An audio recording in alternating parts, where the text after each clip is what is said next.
सुप्रभात मान्यवर। यहाँ से अभी हमें बस मिलेगी, बस से जाना पड़ेगा? हाँ, हमें बस से ही जाना पड़ेगा। हाँ। यहाँ अगर छोटी बस मिली है मार्शरूट का, तो हम कहाँ स्पर्तक तक पहुँचेंगे। हाँ। तो एक सुंदर गली के साथ जाएंगे, तो बीच में हमें एक पत्थर का पुल आएगा। अच्छा। जिसे भी करीब से देखना ज़रूरी है। अच्छा। अगर बड़ी बस से जाएंगे तो विश्वविद्यालय पहुँचेंगे, विश्वविद्यालय जहाँ पहले वरोनिश का दुर्ग बना हुआ करता था। अच्छा, तो यानी कि आज बड़ी ऐतिहासिक जगहें देखने का मौका मिलेगा। तो आइए फिर आपको लिए चलते हैं।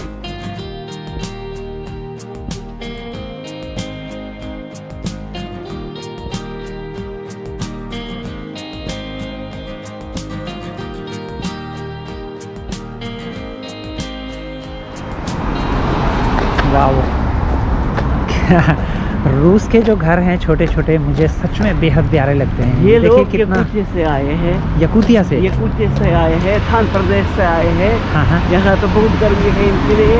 तो घर देखो कितनी सुंदर है, बहुत सुंदर, बहुत सुंदर। और ये लोग अपने घर को, अपने क्या है ठिकाने को, अपने बसेर को कितना प्यार देते हैं।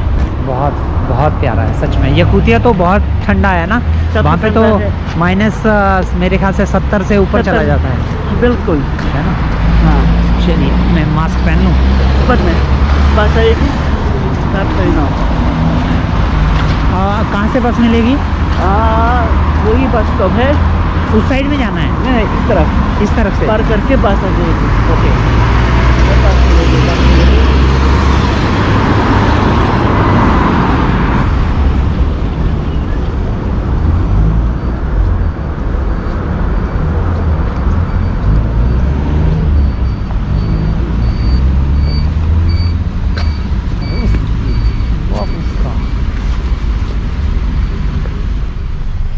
ये छोटी छोटी बसेस हैं, इनको मशरूत का बोला जाता है यहाँ पे।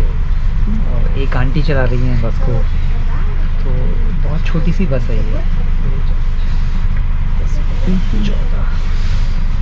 18 सीट की बस है ये, बहुत छोटी सी और बड़ी प्यारी सी। तो अब हमें कितना दूर जाना है इस बस में? हमें तो अभी देखते हैं 10 मिनट तो लगेंगे। अच्छा, 10 मिनट लगेंगे। लगभग 10 मिनट का हमारा सफ़र होगा इस बस में। इस बस में जो किराया है वो है 23 रूबल अगर आप कैश में देते हैं, और अगर ऑनलाइन पे करते हैं तब है 21 रूबल। 21 रूबल, हाँ। और ये जो 21 जो किराया है, ये पूरे जहाँ तक ये बस जाएगी मैं जा सकता हूँ इसमें? जी, मतलब फिक्स है? फिक्स। अच्छा, इसमें सुविधा है, इसमें हाँ, सुविधा है। रूस में मैंने ये बात देखी है, जैसे हमारे भारत के शहर हैं या वहाँ पे दूरी के हिसाब से किराया लिया जाता है, लेकिन यहाँ पे दूरी के हिसाब से नहीं, यहाँ पे फिक्स किराया है। जैसे मॉस्को मेट्रो है, उसमें 60 रूबल आपको पे करने पड़ते हैं। तो कहीं पे भी चले जाइए, चाहे एक स्टेशन, चाहे कहीं पे भी चले जाइए। लेकिन ठीक वैसे ही यहाँ पे भी है। ये चीज़ मैंने बेलगोरोड में देखी है कि यहाँ पे दूरी के हिसाब से नहीं, बल्कि आपके ट्रिप के हिसाब से पैसे चार्ज किए जाते हैं।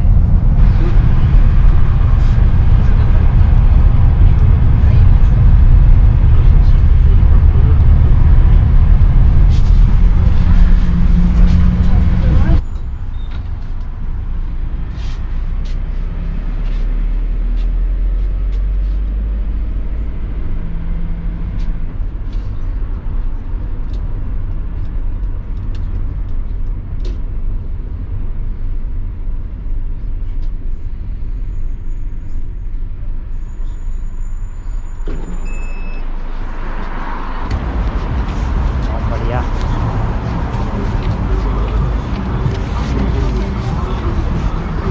1911 के सिनेमा घर है ये है जी यहाँ पे एक सिनेमा घर। और इलिया भाई बता रहे हैं कि 1911 में इसको बनाया गया था। कोल्टोव्स्की स्क्वायर।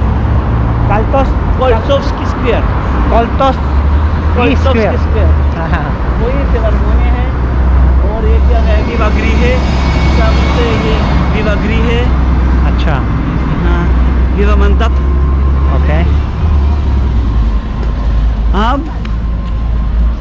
अब हम इस तरह करते हैं, जो वो गली है, इस गली से ठीक है, इसी गली से जाएंगे, बाद में चक्कर लगाकर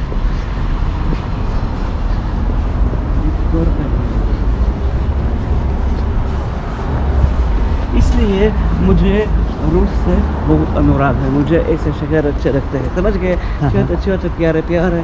हाँ, रूस के जो शहर हैं कम आबादी कम है लेकिन बहुत प्यारे। यूरोप जाओ, वहाँ की आबादी और कम है, वहाँ की आबादी और कम है। ये वोरोनिज की दृश्य है, ये देखें। अच्छा। वोरोनिज के ऐसे दृश्य है ना। तो ये है जनाब वोरोनिज का एक एरियल व्यू इस शहर का। दरअसल बहुत खूबसूरत।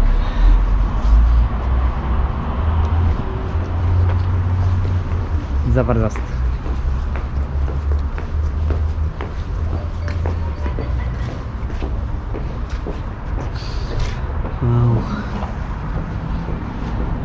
ये बात है, मैं ये कहाँ है? ये यहीं पर है।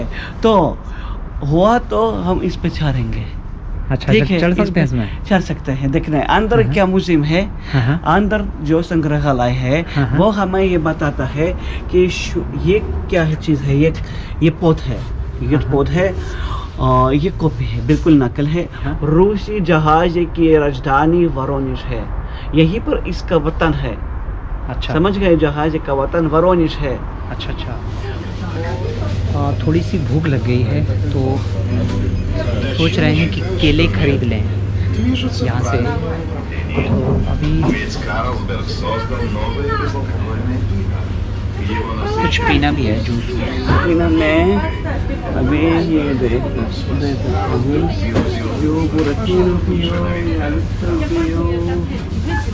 ठीक है, इसे ठीक है, मैं इसे पीता हूँ। हाँ, ये भाई साहब मेरे लिए केले लेके आ गए। ओके, ठीक है। ये संतरा है ना? हाँ, ठीक है, ठीक है।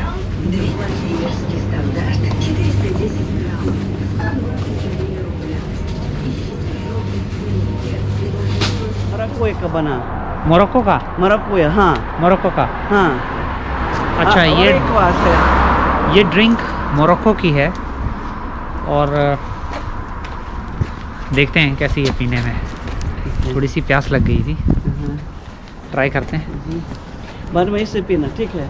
नहीं, ये वो नहीं पीऊँगा मैं, आप पियो। समझो गोमूत्र, गौमूत्र। समझो गोमूत्र। इनके हाथ में है गौमूत्र। और मैं तो भैया ऑरेंज पी रहा हूँ और टेस्ट ठीक है। अच्छा, ये जो बसें हैं रूस की, हाँ, मुझे बड़ी प्यारी लगती है देखने में। बहुत गंदी है, बहुत गंदी है, बता रहा हूँ। लेकिन प्यारी है, प्यारी है, लेकिन ऐसे बसों में इतने लोगों की जान जाती है। क्यों? ऐसा है कि वे रास्ते में जल जाते हैं, याद है? ये रास्ते में जल जाते हैं। या आपको याद है एक्सीडेंट हुआ ना, हादसा हुआ वोरोनिज का? नहीं। कुछ दिन पहले। हाँ, क्या हुआ था? जब वोरोनिज में बस में बम फटा ना, तो ये बम नहीं था, हाँ, ये सिलेंडर था बस का। अच्छा, बस का सिलेंडर फट गया था? हाँ। अच्छा। और ये क्या है? ये क्या है? ये फायर स्टेशन है। ये भी। अच्छा, यहाँ पे भी बंदे बड़ी तेजी से गाड़ी चलाते हैं ना? हाँ। अच्छा, ऐसे लोग पूरी दुनिया में कहीं ना कहीं मिल जाते हैं, हमारे भारत में भी बहुत मिलेंगे। हाँ।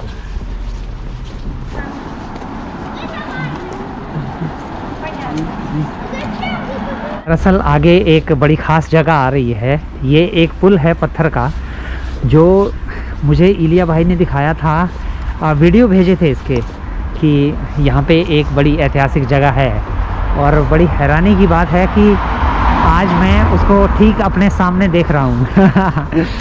ये एक सच में बड़ी अद्भुत सी बात हो जाती है कि जब आप कोई चीज़ वीडियो में देखें और वो आपसे बहुत दूर हो, लेकिन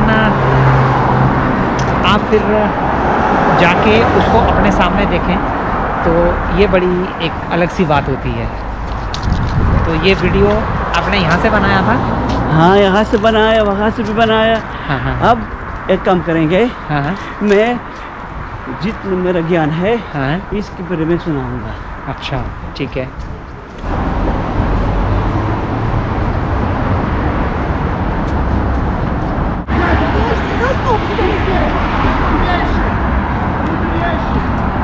अच्छा, ये पुल पार करना होता है? हाँ, पुल बनाना पड़ता है, लेकिन इसके साथ हाँ। यहीं पर एक कुपरंपरा फैल गई है। वाराणसी का ये पुल कुछ खास है। दरअसल इस पुल पे एक रस्म होती है कि जो दूल्हा है वो क्या करता है कि दुल्हन को उस साइड से लेके उठा के उसको उस साइड में लेके जाना होता है अपनी गोद में।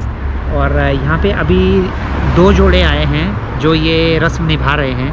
उनमें से एक जो जोड़ा है वो जो महिला है वो थोड़ी मोटी हैं और वो भाई साहब कुछ मेरे जैसे हैं और वो उनको उठा नहीं पाए, तो सारे हंसने लग गए। और लेकिन जो दूसरा जोड़ा है उन्होंने बड़े आराम से उठा लिया। अच्छा, जो उठा नहीं सकते हैं तो फिर उनका क्या होता है? कुछ नहीं, पता नहीं, बस ये बता रहा हूँ, ये मैं इन सारी बातों से दूर रखता हूँ। अच्छा अच्छा। दूसरी ओर मुझे ये गंदा लगता है कि ये जो लोग यहाँ आते हैं तो शैंपेन की बोतल यहाँ पर तोड़ते हैं। अच्छा, तो ये चूर हो जाते हैं ना। ये कह रहे हैं कि एक यहाँ पे बुरी बात ये होती है कि ये लोग शैंपेन की जो बोतल है वो यहीं पे तोड़ देते हैं, जो कि अच्छी बात नहीं है, क्योंकि ऑब्वियसली वो नुकसान कर सकती है किसी को भी। लेकिन ठीक है, एक अलग सभ्यता है, हमारे भारत में ऐसा नहीं होता। ये तो प्रादेशिक सभ्यता, ये तो प्रादेशिक तरीका है। हाँ, प्रादेशिक। तो ये 2 जोड़े हैं जो पीछे ये सब लोग एंजॉय कर रहे हैं।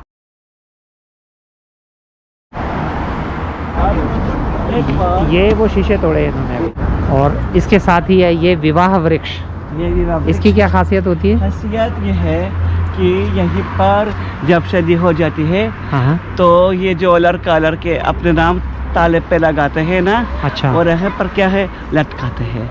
अच्छा, ये इस तरह से नाम लिखे हुए हैं तालों पे और ये लटका देते हैं। ये लटका देते हैं। अच्छा, ये दरअसल मैंने पहले भी सुना है कि रूस में कई जगह पुल पे जो ताले हैं वो लटकाते हैं जोड़े।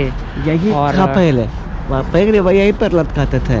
हाँ, और ये और भी बहुत सारी जगह मैंने सुना है कि ये ताले इस तरह से लटकाए जाते हैं और उनका मानना है कि जब तक ये ताले बंद रहेंगे तब तक इनका जो संबंध है वो चलता रहेगा।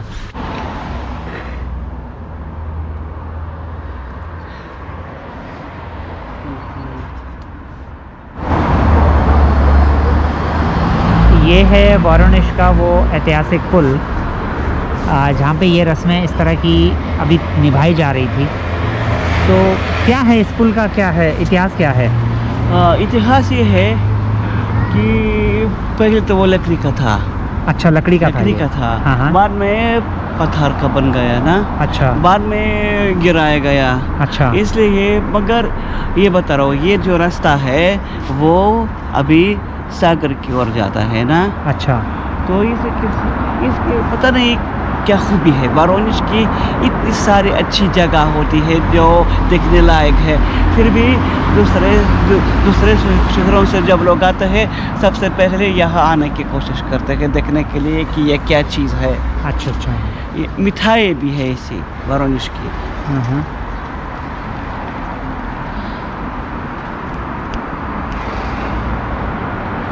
अच्छा, इलिया भाई का कहना है कि रूस में शादी पे ज़्यादा पैसे खर्च नहीं किए जाते हैं।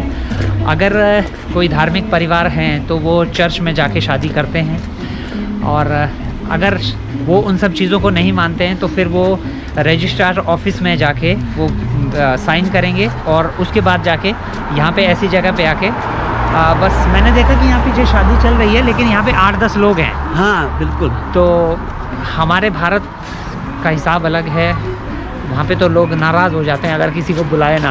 ये बताता हूँ कि दक्षिण जो कफकाज है जहाँ पर हमारे मुसलमान होते हैं, जहाँ पर मुसलमान ज़्यादा है, तो वहाँ पर जो शादियाँ होती है भारत की तरह होती है। अच्छा। पता है 100-200 लोग बुलाए जा सकते हैं। अच्छा जी। तो बाकी आम रूस में ये नहीं होता है। नहीं। हाँ ये एक अच्छी बात है। शादी पे जो पैसा जितना भारत में खर्च किया जाता है, जो लोग कर सकते हैं उनके लिए तो ठीक है, लेकिन कई बार लोगों को मजबूर किया जाता है। आप जानते हैं हमारे यहाँ पे बहुत सारी समस्याएं हैं, जिसमें से दहेज प्रथा एक वो दिखावे के लिए लोग अपने खेत बेच देते हैं, मकान बेच देते हैं, बहुत सारा कर्जा ले लेते हैं। मुझे लगता है ये सोच बदलनी चाहिए, क्योंकि ये समाज के लिए बिल्कुल भी ठीक नहीं है।